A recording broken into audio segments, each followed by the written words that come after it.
Apps can do a lot of cool things. You could order dinner, gamble on your favorite team, and track your health. You could even get a mortgage. One click and you can be approved. I'm not sure by who or what country they're in.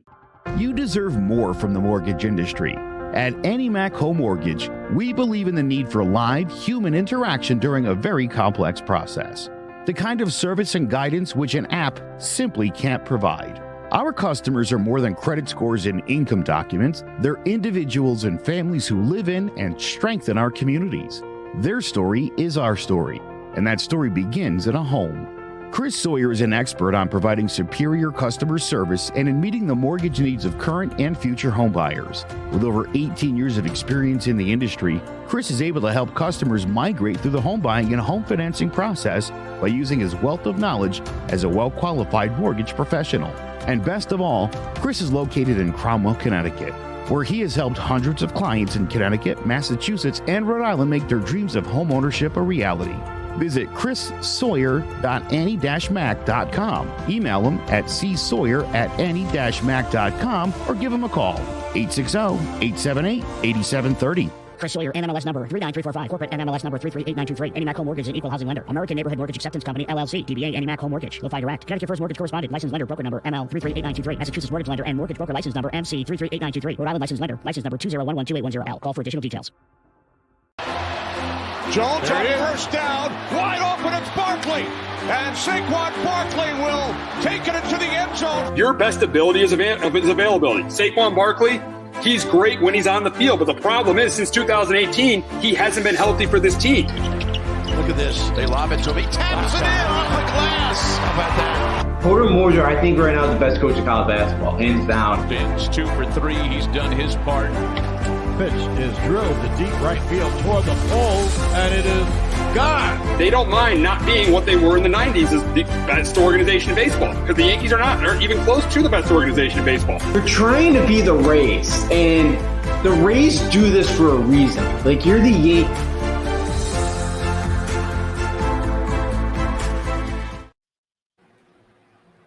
Welcome to Sports Talk with R&J. I'm Steve Risser, along here with Justin D'Onofrio.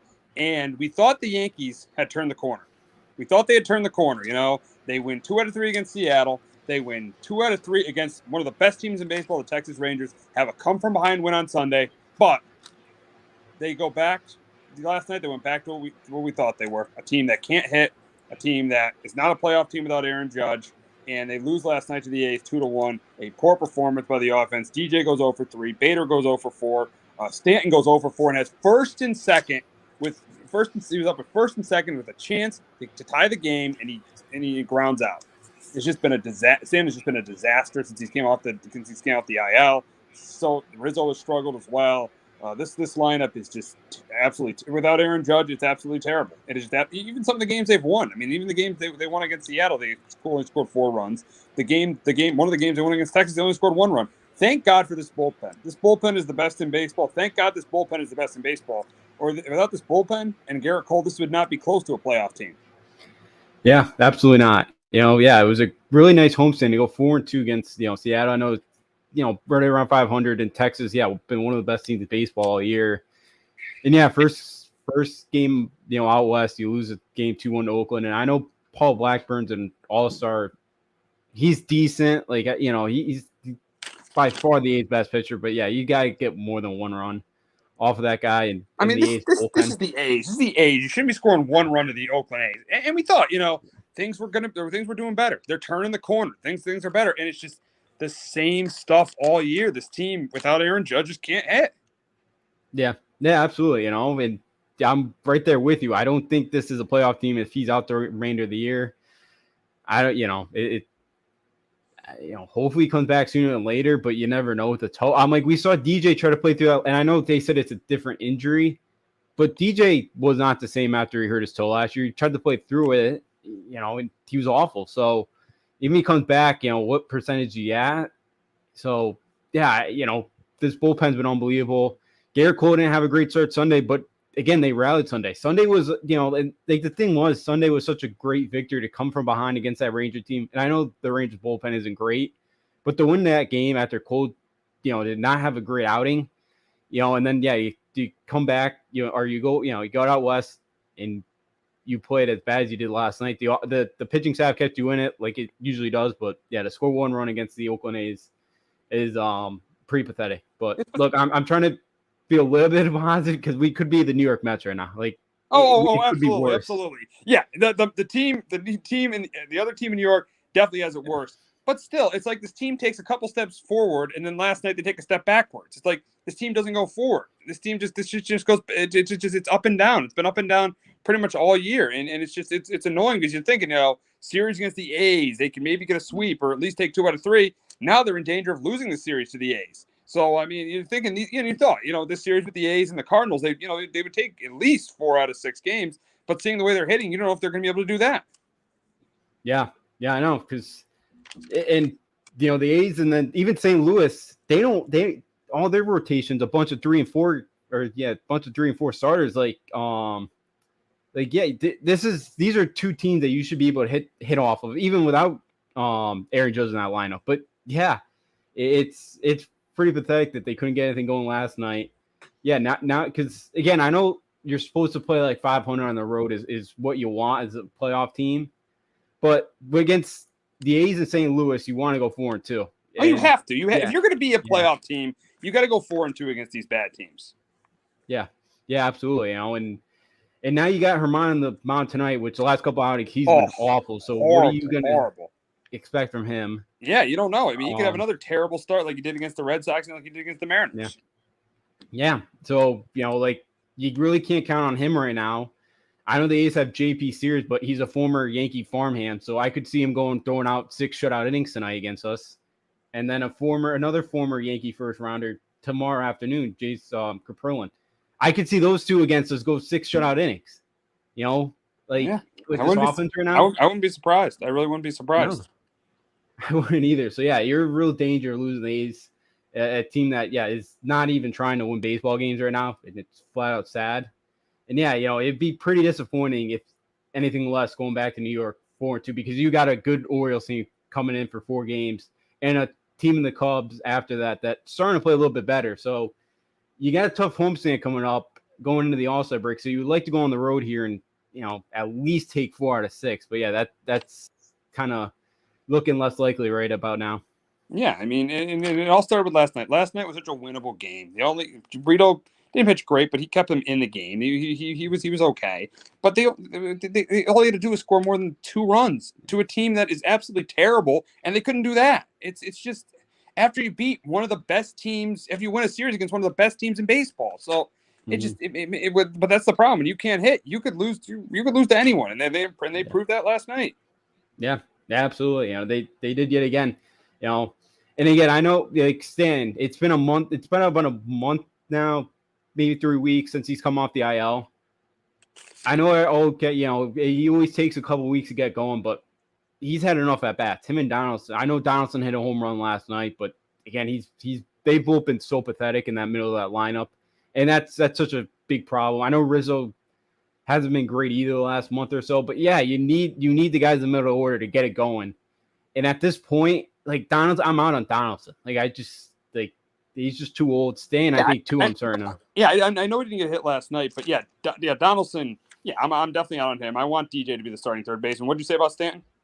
Stan too. The Stanton, he just looks so lost to play. He looked so off balance yet again last night. I don't when is he gonna go on one of these hot streaks? I don't know when it could come, but they really need him to go on one of these right now. They that in the worst way.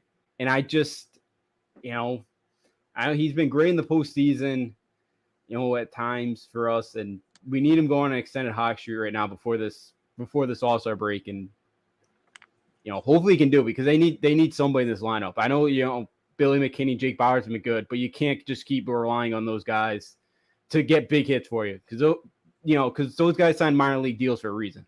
They're not great. Exactly. Yeah, Bauers. I mean, I know Bauers has done as well as he could, especially defensively. Yeah. McKinney's been really good. I didn't get it happened on Friday night. Why is Aaron Boone pinch hitting Josh Donaldson for Billy McKinney? I don't get that at all. Because Boone still has trust for whatever reason in Josh Donaldson. I don't know why. And of course, he doesn't have a feel for the game because he just wants, the lefty righty matchup, and he knows that McKinney's a lefty instead of actually sticking with the guy who's hot. Yeah, I know. But again, analytics, they don't count for if you're hot or cold. They don't calculate for that. That's and Boone relies on the analytics all the time. Yep, and he's got no feel to a baseball game. I know Steinbrenner said last week that he's safe, like he's not going anywhere at the moment. Again, if they miss the playoffs, maybe things change. But I think that's if they miss the playoffs, he's got to be gone. They cannot. If they miss the playoffs, they got to hold either Boone or Cashman accountable. Somebody has got to be held accountable. If someone's not held accountable, don't tell me that this organization, it's championship or bust with this organization. If they don't make the playoffs, somebody has got to be held accountable. Oh, I absolutely agree. Somebody has to. It's been 13. It's going to be 14 years because I think we both agree that this team ain't winning a World Series. Even if Judge comes back, this team ain't winning a World Series. They need more. And one of the either Cashman or Boone. It's more likely going to be Boone than Cashman. Oh yeah, but one of the two because Cashman signed a new contract last year. Yeah. So I don't think Cashman's going anywhere. But Boone, it's like we'll get another puppet in there, but at least maybe the next puppet will have a much better feel to a baseball game than Aaron Boone does. That can be your one hope for a manager. Because again, there's no Billy Martin ain't walking through that door. Casey Singler's not walking through that door. There's none of those. Or, Joe Torre's not walking through that door. So none of those guys are walking through the door anytime soon. But maybe you get somebody that has a better feel to a baseball game. Because it's something they missed the playoffs. Something needs to change in this organization. And I would hope you get Donaldson's contract off the books. I think Rizzo has another option for next year, but you got to fix up this whole lineup. Just needs to be fixed because you got a bunch of older guys. You have no depth, and this is kind of what happened when your best player goes out. And again, I talked about I said this last week. Ohtani and Trout don't even have this much of an impact when they're out. When with the Angels, Aaron Judge is such a huge impact, and it's one guy being out of the lineup should not make this much of an impact, and he just does because it's a team that's not built right. No. I mean, it's a team that's built with older guys that are power hitters. There's really no average hitters in the lineup. The only time they really had a guy who consistently hit for average was DJ LeMahieu in 2019 and 2020. The lineup is built with home run hitters that don't hit for average. So when they're not hitting home runs, they're not scoring runs. Last year, their offense, they scored a lot of runs, but it was very feast or famine. This year, they haven't been scoring. When Judge has been out of the lineup, they haven't been scoring many runs at all. So it's just this lineup is just not built to have success at all.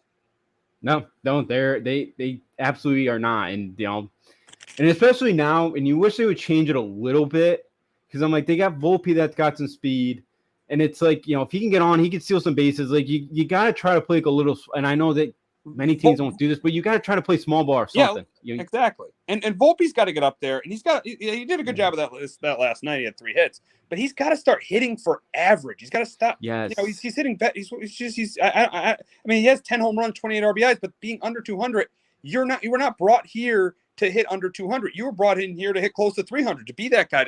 They had him hitting leadoff earlier in the year. You were brought here to be a leadoff hitter to set the table for the guy for guys when Judge is in the lineup or when Stanton's in the lineup or when Rizzo is in the lineup. You were brought here to be that guy, not a guy not a guy who pretty much is home run or strikeout or get out. I don't say strikeout or a guy who's home run or doesn't get a hit.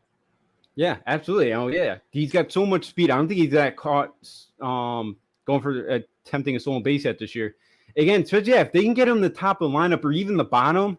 If he's batting the 9th hole, again, when he's on, pitchers are going to throw more fastballs because he's a threat to steal bases. You may get a pitch out, like you may get one of those top of the hitters, a good fastball count. So you would love for him just to get on base, but I don't know why he's always trying to swing for the fences. Like a double or a single is perfect. Just get on base with your speed, and you can make that into a triple by stealing 2 bases. Like you can be on third base. So I know they don't care about strikeouts. I know all that, but you would just wish he would just hit for contact and just try to get on base because he could do a lot of damage on the base paths. Oh, absolutely. That's the thing. Just get on base. Either get a walk or get a single. Stop swinging for the fences. Get a walk or get a single. Get on like you did last night, and you can make things happen on the base. You can make things happen on the base. You can make things happen on the bases. Yep. Yeah, absolutely. And I hope he does that more. Maybe last night was a sign of change. Maybe we'll see what the rest of the week brings for him. But yeah, absolutely. A couple of those guys too, like an IKF's got some speed too and is good soul base. And it'll be nice to see him get, some singles, walks, steal some bases. Yeah, because they got to start stealing more bases. They got to start playing station to station and just try to get runs that way. Because right now the home run or nothing ball, it doesn't work. Absolutely not. It absolutely does not work. It does not work at all. But going to more of a positive for the Yankees is Carlos Rendon, and I was there on Sunday in Somerset. He pitched a rehab start through 4 shutout innings. He's getting closer to joining this rotation. That's going to be a boost. It's going to be a real boost, this rotation. I know the rotation pitched pretty well this week. I know Severino pitched well. I know Clark Schmidt's been pitching well lately. I know Herman's been absolutely terrible. Brito has been pitching. He's been okay as well. But if you can bring Rendon back in this rotation with this bullpen, I think this team does. I know they need Judge back to make the playoffs, but I think it's definitely going to help this rotation a lot, getting Carlos Rendon in this rotation. Oh yeah, absolutely. Because you got a guy that's an all-star, who's one of the best, could probably most rosters, he'd probably be their ace. He'd be most teams' ace, and he's going to be the Yankees' number 2. So you got two aces, starting for you. And yeah, with the way the offense has been swinging, you can add a guy like that. Another guy that's most of the time is going to keep you in a game, going to give you a chance to win. That's all you can ask for from this pitching staff right now, is just give you a chance to win. He's going to, he'll do that. Yeah, I know the back injuries are kind of an issue, and I do worry the durability and all that, because he's been a guy that's missed some time over his career. But yeah, you can bring him back, and it'd be awesome to add another guy like that, because especially right around now where it's kind of around the, I know obviously they're not trading for him, but like it kind of feels like a trade deadline piece, and it's like, okay, our team just did get a little bit better here. And yeah, with Herman struggles, and Johnny Brito's done he pitched decent last night, but like, he hasn't been bad either. I would love to get Herman out of the rotation. Every time I start to kind of believe in him again, he just lets me down. But yeah, you add a guy like that, and that the way the bullpen's been pitching, yeah, it gives you another chance. So I hope he comes back healthy. Sounds like maybe for the All-Star break, or maybe that weekend right after. So yeah, he's very, very close. It'll be a huge lift for the Yankees. Yeah. I've heard some rumors about the Baltimore series, but yeah, it's probably going to be. I'm guessing it's going to be after the All-Star break. They want to rush him back, but yeah, that's definitely a huge boost, and they're going to need it. They're going to need some more pitching, because this with what we're hearing about Judge, this offense is probably going to continue to struggle. Yeah, absolutely. We'll see if Cashman goes out and gets a bat at the trade deadline, but who knows? So yeah, that'd be nice, but you could get a bat. But yeah, it'd be huge. Yeah, this offense without Judge, hopefully comes back sooner rather than later. But that's doesn't seem like it's gonna happen right now. Yeah, exactly. Now let's get to this weekend's games in St. Louis. The Yankees should, as we said, this is where they need to take 4 to 6 this week. I mean, they got Severino going on Friday against the Cardinals. They got Garrett Cole going on Saturday. Those both got to be wins. Those both have to be wins. And then Sunday is undecided. And actually, our old friend Jordan Montgomery is going for the Cardinals on Sunday. So. But Friday and Saturday, those have to be wins. Just like tonight and tomorrow got to be wins for the Yankees too. They got it, as they said, they have to take 4 to 6, and I think they're going to win 2 out of 3 against the A's, and I think they're going to take 2 out of 3 against the Cardinals. I still think this team, because of their bullpen and because of the way they've pitched lately, is going to take 4 to 6 this week. Yeah, I'm with you. I think they still find a way to win 4 out of the 6.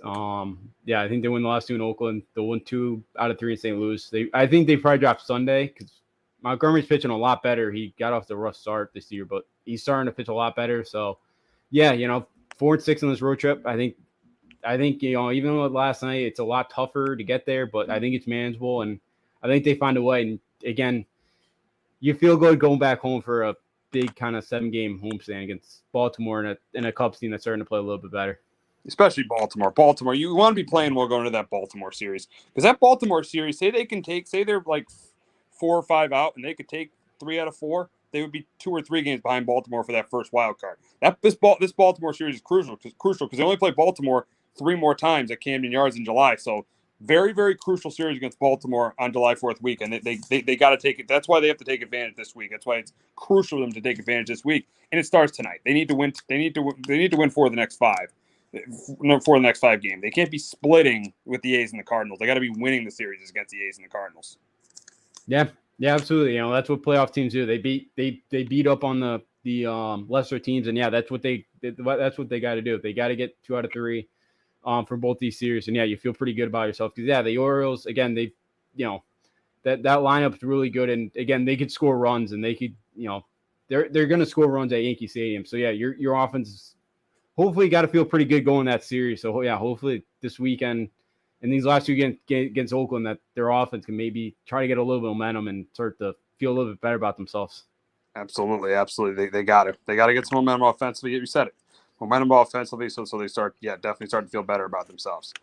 But we're going to shift to the Boston Red Sox, and they have really, really struggled. They've lost 5 out of 6, and then 3 of their 5 losses, they've scored 1 run twice and got shut out. And when this team, as I've said all year long, when this team doesn't hit, they don't win, and they proved that this week when they lost the last 2 games of their series against the Twins, got shut out in one of the games. They lost 2 out of 3 to the White Sox, scored 1 run, and I think they scored 1 run in one of those losses too.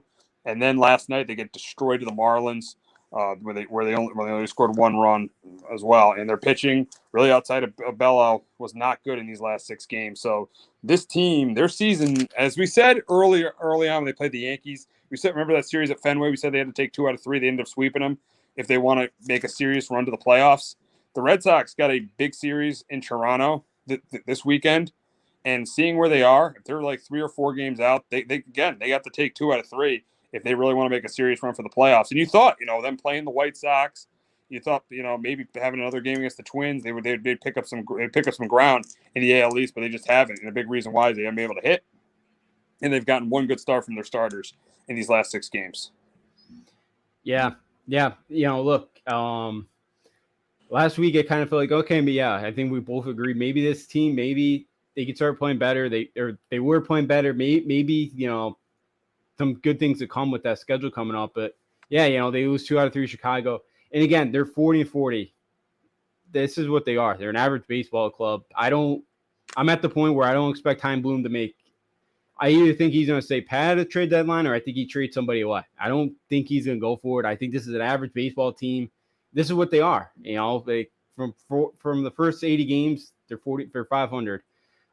That's the type of club that they are. They have some moment, they have weeks where they kind of show you that hey, they could kind of stick around, maybe fight for wild card, but then the last couple of nights they're like, okay, this is a 70-75 win ball club. The pitching, I know they lost Paxton Sunday. He only went 4 innings because he hurt his knee. They're hoping he's going to pitch. It'd be his turn Thursday. I think they're hoping he's going to be able to go Thursday. But outside of Bello, and Paxton's been good. So you hope he's going to be healthy, and be able to pitch Friday night. But I think Caleb Bort's going tonight. He is as an opener, and he's been awful. And so you got a Marlins team that has been playing well, but it's so serious. You gotta be able to win. And last night Whitlock got beat up, and that offense. And that's the problem with that offense is, they have 2 really, really good weeks, and then again, and then it's like all 9 guys just go kind of on a cold streak, and it just, that whole lineup. And I think that's another issue. But they got a big series in Toronto. Well, a big series in Toronto. But look, to me, I don't see Chaim Bloom making any. I don't see him adding any piece to this team. I really don't. The way they're playing, I think they're a mediocre team, and again, that's not going to get it done. And I know they're still right now only 3.5 out of the wild card. But again, I think if that dips to 4, 5, 6 games by the All-Star break, I don't see him making any changes to this team. And I could see it with the schedule they have. I mean, you look at they got the Marlins, they got the Blue Jays, they got the Rangers. They do play the A's in the last 3 games before the All-Star break. But yeah, I mean, if this team doesn't stay afloat, I don't think he's going to make any moves. But if they don't stay afloat, I think he should be fired because he's the reason why this team hasn't stayed afloat. I mean, he's never realistically, he's never improved this pitching staff since he's became the general manager. He's made one move to the staff, getting Michael Wacha, who had a decent year last year, but he's never improved the pitching staff. He's gotten rid of 3 key members of that championship team. He's let them all walk. Mookie Betts. He traded Mookie Betts, and he let Bogarts and JD walk. I mean, if they're not in it by the trade deadline, and I've been saying this all year, if they're not in it by the trade deadline, I think he should be fired. Yeah, I think he gets fired. I think at the end of the year. I don't know if Kennedy and Henry are going to can him that in July. But yeah, I don't think he'll be back next year. And if this team doesn't make the playoffs, I don't think there's any way you can bring him back. It just his philosophy just hasn't been working here. The pitching staff hasn't been great. Again, I know I heard they were close with Evaldi, but I don't remember and I think Texas gave Evaldi more money. Wacha, I don't know why they just didn't resign Wacha. I know Paxton's been a good one, but yeah, they really haven't developed pitching. Again, Houck's going to be out for an extended period of time now. The Kenley Jansen one has been good, but yeah, you'll let JD walk, who's having a pretty good year. I know Justin Turner's been good too, but JD is still having a little bit better of a year than Justin Turner is.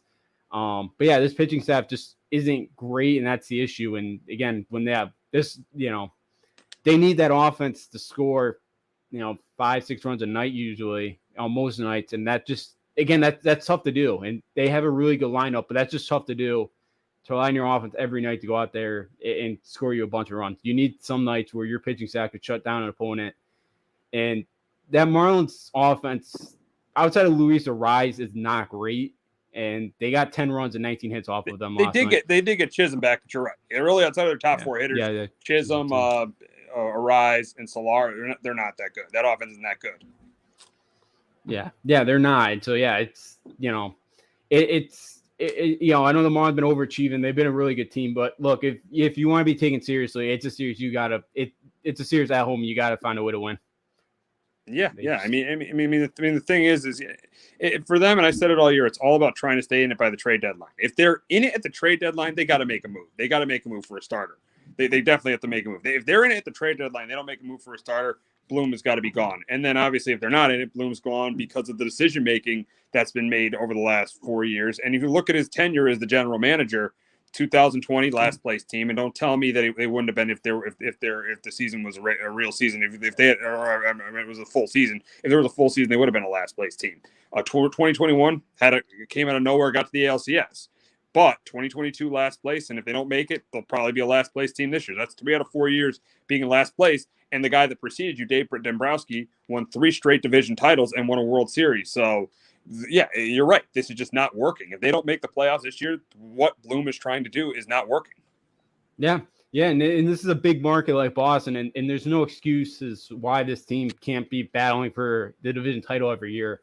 And even for the pennant, this is a team that should be there every single year. And yeah, they had the one good year in 2021 where they did surprise a lot of people. They go on the run, they lost in the ALCS. But yeah, since then, last year was a big step backwards. They were supposed to build off that momentum. They didn't. This year, going in was like kind of 75, 81 team. Maybe they could find a way to get 85 and somehow sneak in. But right now, that doesn't look like it's going to happen.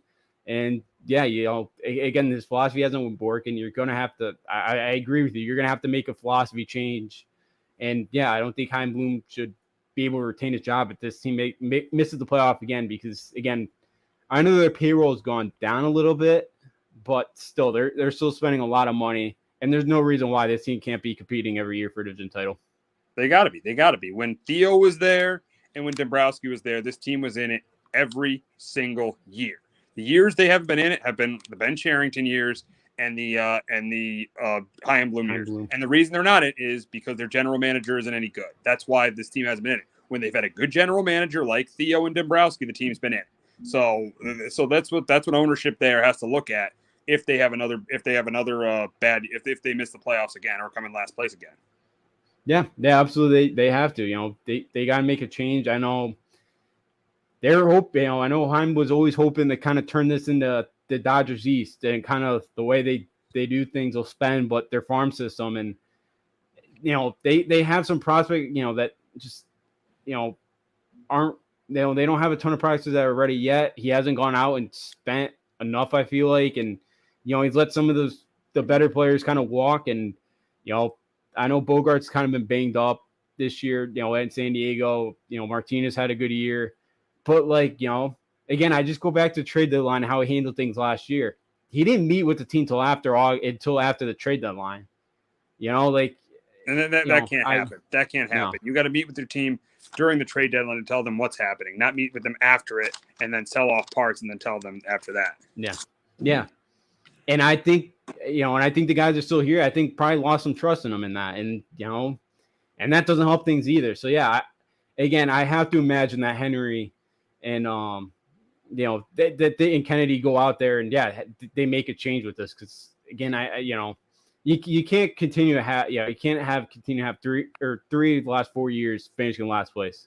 I know this division's the best in baseball, but again, it just can't happen. Not with a market like Boston. It can't. Absolutely. It definitely can't happen. But for the Red Sox this weekend, this is a huge series with the Blue Jays. They got to take 2 out of 3. If they don't, they're going to be at least 4.5 or 5 games out, and they could have Seattle ahead of them at that point. And then it's another team they have to leap over. That's 2 or 3 teams they got to leap over for a wild card spot. So this is a humongous, just like it was just like those games against the Yankees were. And they give them credit. They won those games against the Yankees to keep them in this race at this point in the year. So they won those games. So give them the credit for that. But they got to take this series in Toronto like it's a series that they need to win. They got to take 2 out of 3. But looking at some of the pitching matchup, looking at Saturday's matchup, Rios against Paxton, Crawford against I can't pronounce that pitcher from Toronto. I think it's cut with a K. Kikuchi, and then you got Gosman against Whitlock. None of these matchups are good, and that's why I think the Blue Jays take 2 out of 3. The problem with the Red Sox is they just don't have the depth. They don't have the depth in the rotation. They haven't had the depth in the rotation for a while. I think ever since they won the World Series in 2018. So the rotation was okay. Eovaldi was pretty good in 2021, but still, and Perez was decent that year too. But still, they just don't have the depth in the rotation. This team doesn't have the depth in the rotation. That's why I think they lose 2 out of 3 in Toronto. Yeah, I'm with you. I think they lose 2 out of 3. I think they get Friday night, but I think they drop the weekend series. I know the last time they faced Barrios, they got 5 runs and 11 hits and 5 innings off of them. So there's a confidence thing for them. Maybe they get going Friday, but yeah, I think they dropped the last 2 in that series, and I think they lose 2 out of 3 to the Toronto Blue Jays. Again, I could see them winning 2 out of 3 because again, the Blue Jays, they're kind of a team that I feel like too they don't show up every day. And didn't the Red Sox sweep them earlier at Fenway? Yeah, they did. Yeah, 4-game series earlier. So that was another huge. Those 2 sweeps. Imagine where this team would be without those 2 sweeps at Fenway. The sweep of the Blue Jays. I think it was in May, and then that sweep of the Yankees. Yeah. Where would this team be without those 2 sweeps? Yeah, they'd be. Yeah, again, it's crazy that they played well. They played well this year against division, and last year against Toronto, they were 3-14, I believe, something right around there. They stunk last year against the Blue Jays. They weren't good against Tampa Bay. I know they didn't play well against the Yankees either last year, but yeah, this year they've been a lot better against the division outside of Tampa Bay. But yeah, those 7 games have been huge, and even the 2 out of 3 against the Yankees the first time. Yeah, again, that's kind of keeping them afloat right now. But yeah, they played well against the division, and those to them they played well. Those are meaning, they've been taking care of business against the division, but yeah, it just hasn't been enough, and they got to do that against, teams like the Twins and the White Sox, too. Exactly. Or the NL Central, which they've really it's killed them. Yeah. Yeah, they've won 3 home games, I think, against the Central this year. They got swung up to the Reds before they got De La Cruz. Yeah, the Pirates swept them and the Cardinals swept them. They have not played, and they won 1 game against the Brewers. So and all those games, most of those games were at Fenway. Yeah, the Brewers series is the only one that wasn't. The other 3 were. Yeah. So yeah, it's like those series really are really gonna hurt them because they win a couple of those in the way the way they played against Toronto and the Yankees. Yeah, this again, things are we're probably talking about the Red Sox in a much different light right now, and that's that's something that could definitely costly for them. That not taking care of business against the National League Central. Exactly. So big series for the Red Sox this weekend in Toronto. But we're going to go from one Boston team to another. But before we talk about that, we're going to hear from our friends at JPEG Financial and Shamrock Home Inspections. Do you have a 401k and some savings for future retirement, but don't even know if it's enough to live off of? How much is enough? How often are you thinking about it? The team at JPEG's Financial Group can help set your mind at ease. We specialize in creating strategies in the planning and managing of your financial, educational, and investment needs. We help clients pursue their investment goals with sound financial strategies. You deserve a personal, tailored plan. Lasting, meaningful, and open relationships are the foundation of our practice. You've worked hard for your money and should feel confident in your investment choices as you make decisions for your financial future. Your goals are our goals. We are dedicated to your needs and hopes for your future. Visit our website and give us a call at 860-430-5397. Securities offered through Raymond James Financial Services, Inc., member FINRA, SIPC. Investment advisory services offered through Raymond James Financial Services Advisors, Inc. JPEG's Financial Group, LLC is not a registered broker-dealer and is independent of Raymond James Financial Services. JPEG's Financial Group is located at 78 Eastern Boulevard, Glastonbury, Connecticut. There's no bigger investment than home ownership. And to make sure the house is up to your standards, you need a professional to look it over. Brian Flanagan from Shamrock Home Inspections is a licensed home inspector and a member of the Connecticut Association of Home Inspectors. Brian was a contractor for over 15 years, so he knows how homes should be constructed and how mechanicals should work. What makes me a good home inspector was the 20 years that I was a home improvement person, doing all the different repairs that I have done and what other people have done wrong that I had to go out and fix. So I have a pretty quick eye on seeing what's right and what's wrong. Before you move, call Shamrock Home Inspections. Before you make the biggest investment of your life, call Brian Flanagan from Shamrock Home Inspections at 860-268-2566 or visit shamrockhomeinspectionct.com. Alrighty, so the Celtics made a huge move on right before we got off the air last Wednesday, as they went out and traded for Kristaps Porzingis. It's a big move. It was a 3-team trade, I think, with the Wizards, it was the Wizards, Grizzlies, and Celtics and Bucks too. No, I've seen Boston. Yeah. Oh yeah, Wizards, Grizzlies, and Celtics. Yeah. So 3-team deal with those teams, and the Celtics get Kristaps Porzingis. So now they got 3 scorers who average over 20 points a game with Jaylen Brown, Jason Tatum, and Kristaps Porzingis. And the big question here is are the Celtics the best team? Should they be the favorite? We know the Nuggets are going to be the favorite to win the championship again next year. But the big question is are the Celtics the favorite to win the Eastern Conference?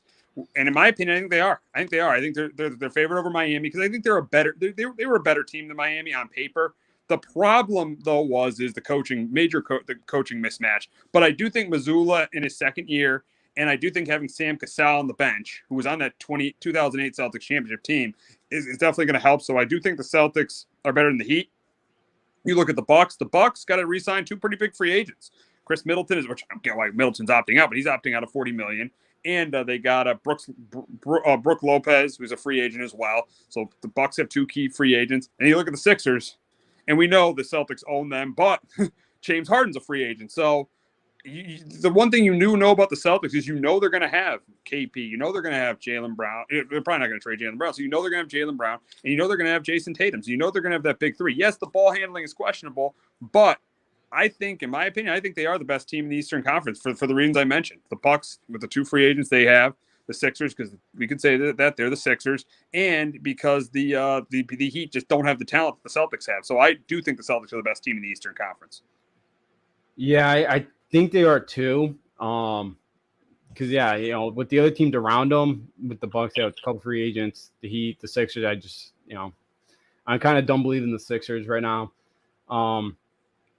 But for me, like, I guess, like for Porzingis, because he's the only guy that he plays on like about an average of 45 games a year. Like, again, and for like Celtics, it doesn't matter about the regular season. Like, I know it really for them, like the postseason, kind of where it's at. But my one big question is, who is going to be the leader of this team now? Because like Smart kind of took that role on, like it or not, he did.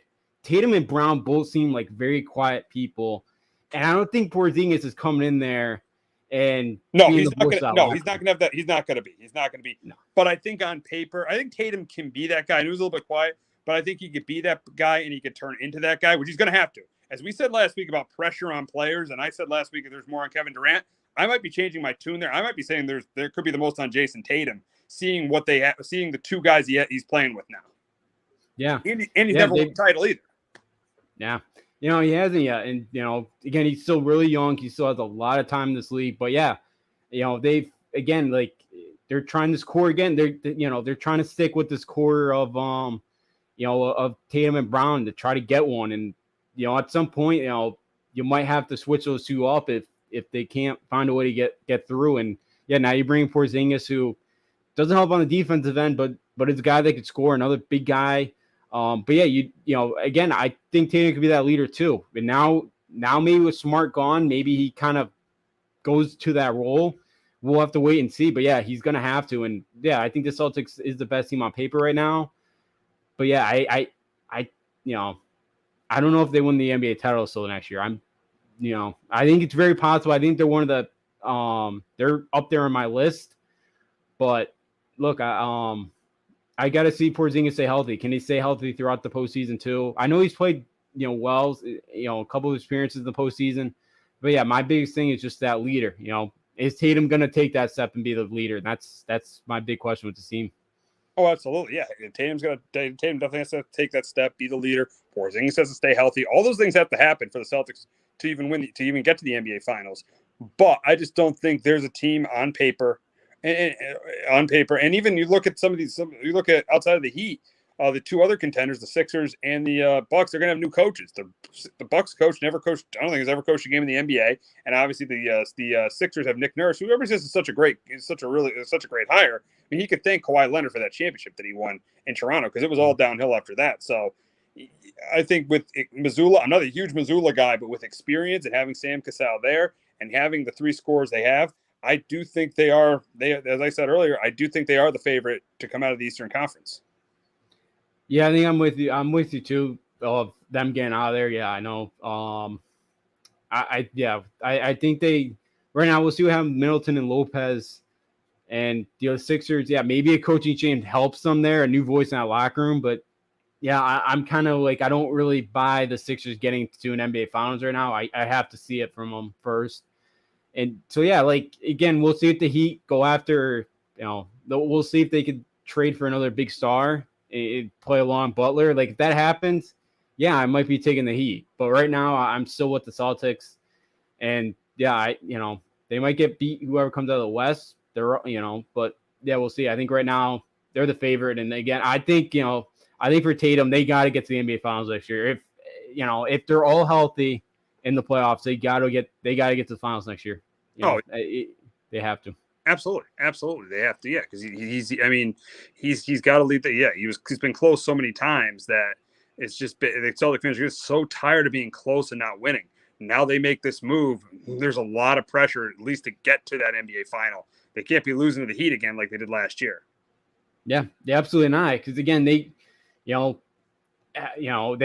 and Brown, they got two stars. I know Butler's a star too. Bam's not really the Celtics usually star power wins, and they got Brown and Tatum and they still couldn't get it done. So yeah, there's a ton of pressure on this team, and you've lost 2 out of last 3 times that you faced them. So yeah, there's a ton of pressure on this Boston team to get back there.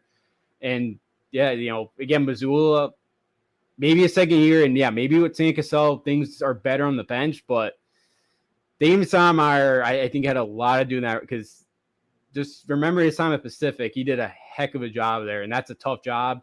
I think that was a huge loss. We'll see if Cassell can kind of fix that role there, but I think that was a huge loss. But yeah, we'll see, because I'm not really bought in on Joe Mazzulla from what happened that postseason. yeah, there's a couple games where just a major train wreck at the end of the game. Oh yeah. I mean, not doubling Jimmy Butler in the second half of games 1 and 2. Yeah, it was very Missoula did. I mean, yeah, they got to the conference finals, but they didn't get. They regressed from. They took a step back from where they went the previous year. So yeah, we'll see what ends up happening, but it definitely should be interesting. And you brought it up too. I mean, if Miami gets a superstar, they're definitely back in the conversation if they can get Damian Lillard. Yeah, absolutely. So, yeah, big year for Boston, and we'll see if they can finally get over the hump and get their first title in 15. Actually, it'll be 16 years at that point. So, been a while, and yeah, again, they're going to be one of the favorites going into next year. So we'll see. Absolutely. So now we'll go to the Warriors, and also on Wednesday, Chris Paul was traded to the Warriors. He was traded from the Suns to the Wizards, then was traded to the Warriors, and the Warriors traded Jordan Poole, a big part of their championship team in 2022. And the big question is are the Warriors a better team with CP3 on it? And to be honest, I don't think they are. I don't think they are. I know the chemistry might be better because you have Jordan Poole. You've separated Jordan Poole and Draymond Green, which is something they probably needed to do. But right now, if you're telling me who you taking, Draymond Green or Jordan Poole, I'm absolutely taking Jordan Poole. He's 24 years old. He averaged over 20 points a game. He averaged like 8 points a game, and he's averaged under 10 points a game. I don't think he's averaged more than 10 points a game since like 2018. The Warriors are being way too loyal to Draymond Green. And as we said last week when he opted out, the only team that's going to give him $30 million, in my opinion, is the Warriors. They're the only team that's going to give it to him. So I don't think the Warriors are a better team. They're definitely not better than the Nuggets. The Nuggets are clearly better. I think that I think the Suns are clearly better. The Suns and the Nuggets are clearly better than them. The Lakers, they beat them last year. So I know there's age. I know you got the age of LeBron. LeBron is aging, but he's still a top 10 player in the league. I think the Lakers are better. You could argue your Kings. Your Kings came one game away from beating them last year and had a 2-0 lead against them last year. You could argue your Kings when Ja comes back and if Ja stays with Memphis stays afloat without Ja, you could argue Memphis is better. You could argue the Warriors are not a top 5 team in the Western Conference making this trade. So I don't think this trade makes the Warriors better. Yeah, I'm with you. I think they're right. They're going to be, I think, a 6 seed again. Because again, Paul, Curry, Thompson aren't playing 82 games. Like I feel like they'll get health. They'll have those 3 guys healthy. They'll play like the last 10 to 12 games of the regular season. Try to make a run to see if they can get it. Maybe try to get out of the play-in round or maybe try to get up to a 4 seed. But yeah, I think more likely they're like around a 6 seed again. And again, I think this. Like I'm interested to see how this fit kind of works because Paul's the guy who likes to take his time up the floor and kind of survey what the defense is doing. And I feel like the Warriors are a much better team when they're in transition and they can get Thompson and Curry kind of open looks in transition. So like, how is that fit going to work? Defensively, yeah, they're probably a little bit better. I know Poole's not a very good defender at all. But offense wins in the NBA. Yeah. Yeah, no, you're right. Offense does win. Then yeah, Poole's a better shooter than Chris Paul is. But look, Paul's a really good distributor. But again, the Warriors don't really like playing in the half court, and that's kind of what Paul likes to do. That'll kind of be interesting to see how that fixed. Yeah, they're very loyal to Draymond Green. I know the Kings are in the race for Draymond Green. I would love that Draymond Green, but I hope we don't pay him $30 million. No, maybe for like 20, maybe at most $25 million. Yeah, he opted out at 27. Yeah. So yeah, I don't think he would take 25. He'd be crazy to take that. So yeah, so we'll see what happens there. I know there's a couple other teams that are running for him, but yeah, I think there's better teams in the West. Yeah, again, you go down the line, the Nuggets are, the Clippers are Kawhi and Paul George stay healthy. Yeah, I forgot to say when those 2 guys are healthy, they're definitely better than the Warriors. Yeah, I don't know. I'm kind of up and down on my Kings. I didn't like the way the Game 7 happened. I'm still kind of frustrated about Game 7 and kind of not buying them a little bit. But we'll see what the Suns do too. Like can 4 guys really win you something? Like they'll probably finish better than the regular season. But yeah, I think the Warriors are going to be right where they were last year, right around a 6 seed. Maybe they knock off the 3 seed again. But I don't know if they get past. I don't think they get past the Western Conference semifinals. So I wouldn't be totally shocked they do, but I think it's very unlikely that they do though. But to say they got a lot older, and it's tough to rely on a bunch of late guys in their late 30s because again, especially with Curry and Thompson, because when you get older, the first thing that goes are your legs, and those two are pure shooters. And when their legs go, what's going to happen to that team? Oh, I know. Yeah, I mean, the Warriors could be really, really bad in the next 3 to 4 years with making this move. There really is no future for this team, to be honest. I mean, you look at their key players. Klay Thompson, Steph Curry, even Andrew Wiggins is getting a little. I mean, he's definitely younger than Curry and Thompson, but he's getting close to 30. Wiggins getting close to 30. You obviously still have Draymond. Now you got CP3. Yeah, it's an old team, and Jordan Poole was their young star who they gave him a contract last year. They wanted him to be the franchise player. Then the incident happened with Draymond Green, and now they're giving up on him. Right after that, I think it's a mistake to get rid of Jordan Poole. I know you have to separate him and Draymond, but honestly, if I'm the Warriors, I would have let Draymond walk. Yeah, I know he's their big glue guy, but yeah, if he wants more than $27 million, I think it's tough to bring him back. I know he's such an important piece of that team, kind of holds it together. But yeah, he's not a great shooter. Outside like the 2 games where he torched the Kings somehow, where he hit like 3 threes those couple games. But yeah, he's not great. Scoring wise, he'll do everything else. But yeah, there's a lot of older pieces. I know they're kind of high on Jonathan Kuminga. I know he got a little bit better last year. Moses Moody. Like, I know there's some young guys that they are kind of hoping fills in. Patrick Baldwin was another guy who didn't play at all much at college, but he was going into last year kind of slotted as like a top 5 pick. Maybe there's something there in him as well as time goes on. But yeah, there's the future there is kind of bleak, and we'll see what happens. Yeah, you give up a Jordan Poole, yeah, kind of much younger guy, but we'll see what happens to the Warriors again. When these guys this core kind of goes, it could be a couple really, really tough years for Golden State trying to rebuild and get new guys in there. Oh, absolutely. I definitely do. I definitely do. So it's going to be interesting to see what happens to the Warriors.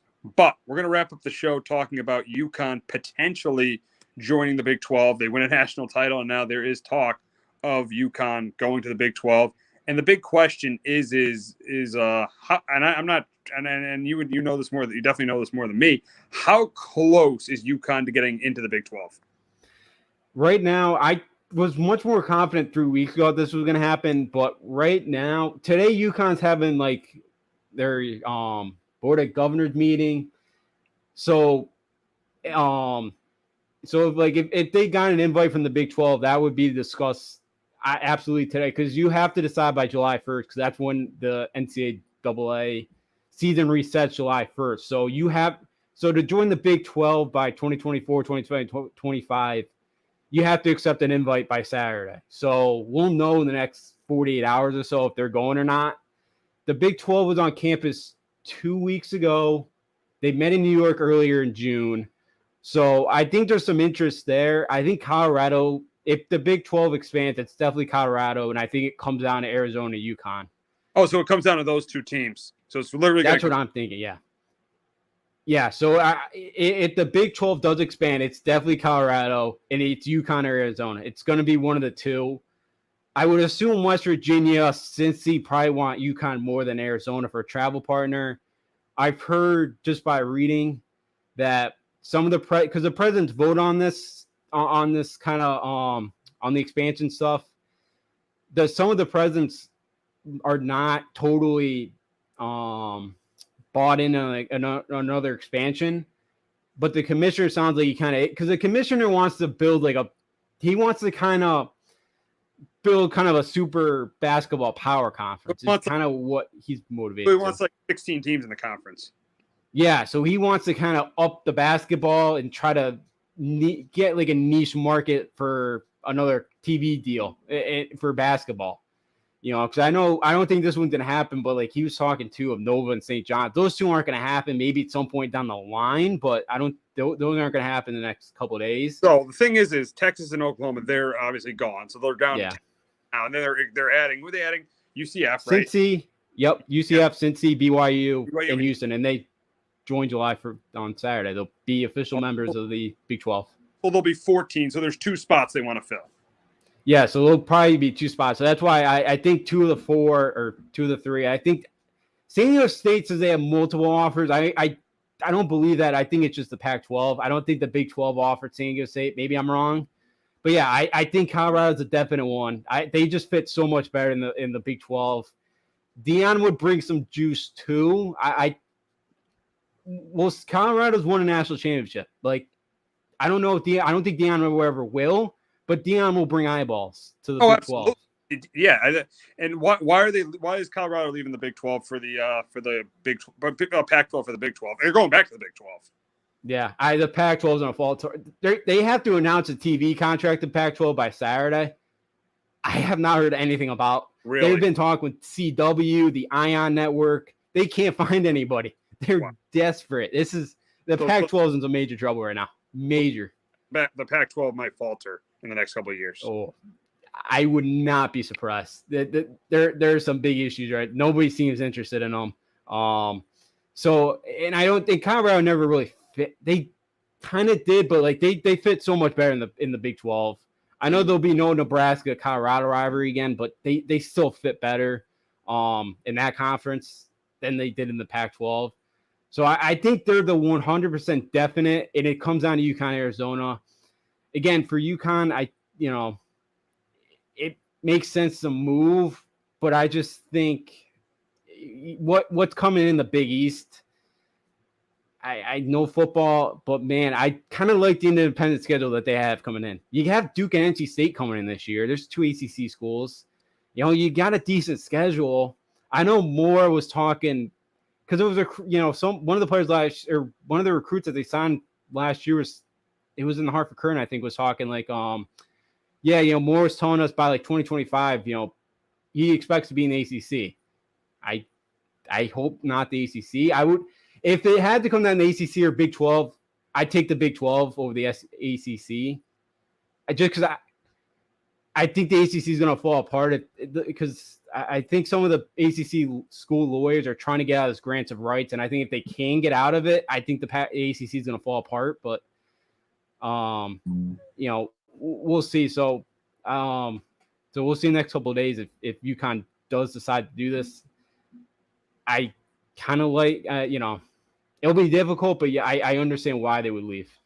Yeah, I personally wouldn't like because I probably won't be able to go to the Garden for the Big East tournament. But if they get an invitation, I think they're going. I think they're going because of the money. The football money they're going to get. There's no way they're going to turn down the football money. You said it before the show. It's going to be like they're going to get $22 million. They're going to get they're getting like $22 million more by joining the Big 12. So if they get an invitation, I think they're going. I think they're going. I think they're absolutely going. I know it's sad they'll leave the Big East again, but they can't turn down the money. So I think they're definitely going if they get an invitation.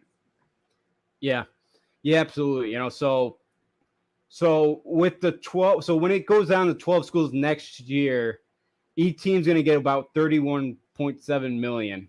So actually that's more because I think the Big East, they get about 4 to 6 million. So they're going to get, so even more than I think I told you before the show. So they're going to get close to $25 million more. And yeah, they're absolutely going to take it. And I know they're in some major debt right now, but it's a state-run program. Like, the state is paying. Yeah. Like, one of the things could be, though, because they get nothing from the XL Center. Like, the state kind of makes them play at the XL Center. Yep.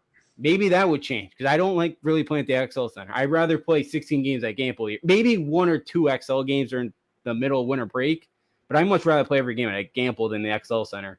Yeah, it would stink to lose the Garden, especially because of how good the Big East is going to be. Like, DePaul is your only – there's 10 – well, because I think that Mono will get Butler in a better spot. Like, you got 10 really – I think you go get teams at one point. Better with Ed Cooley. And St. John's is probably one of the best teams in the Big East next year with Patino. Mm-hmm. Yeah, Patino's at he's over the scholarship now. Like, he's one guy's going to be on all kind of NIL. He's going to be a walk-on, but he's going to get NIL money. Like, so, yeah, St. John's would be really good. It's going to be fun to bring up that rivalry and, so – look, I can't wait for the Big East tournament. I know that's 9 months away, but it's gonna stink not to lose the Garden again and to lose the Big East. But yeah, I wouldn't blame them. It would stink, but I would not blame UConn for a second if they decide to get up and leave yet again. And that would be it. They would never, the Big East, I don't think would let them. I don't think the Big East would ever let them back again. I can't imagine. Well, there's no way they're coming back because they technically didn't leave the Big East. It's just the schools that got into the Big East left. They just changed the name. If they leave the Big East this time, there's no way they're coming back. If they leave I don't say leave the Big East. If they leave the Big East and go to the Big 12, there's no way they're going back to the Big East. Yeah, I completely agree with you. So, it'd be huge, but yeah, I completely agree. I think you have to do it, but it stink, and we'll see what happens. We'll see, because I think you lose a little bit of momentum with the basketball program. Maybe baseball gets a little bit better, but again, Penner's doing a great job of getting the local kids anyways and kind of building it that way. Maybe they get more respect playing the Big 12 in the base, from the baseball, committee. But yeah, we'll see. It would stink, but it is what it is, and you can't blame them for wanting more money. Exactly. So that's going to wrap it up this week on Sport Talk with R&J. For Justin D'Onofrio, who did a great job producing today while I'm in New Jersey. I'm Steve Risser. We'll be back next week talking about the Yankees and Red Sox, NBA free agency, and any NFL news that comes our way. Have a great weekend, everyone. Jones on first down, wide open, it's Barkley.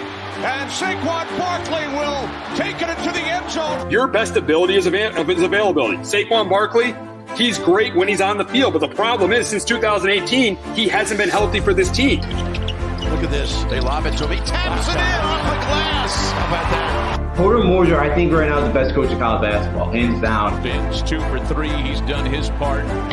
Pitch is drilled to deep right field toward the pole, and it is gone. They don't mind not being what they were in the 90s as the best organization in baseball, because the Yankees aren't even close to the best organization in baseball. You're trying to be the Rays, and the Rays do this for a reason. Like, you're the Yankees. Hello, my name is Joe Aguirre. I'm the president of Clovercrest Media Group, and here at CMG we have a wide variety of podcasts, including sports shows like Keys to the City, The Roll Call, Throwing Jabs, All Four Downs, and Jawing About the G-Men, and great true crime shows like Sticky Meat, Crimes and Consequences, Ivy League Murders, and Bird, the unsolved murder of David Eichmann. You can find all these podcasts and so much more by visiting clovercrestmedia.com.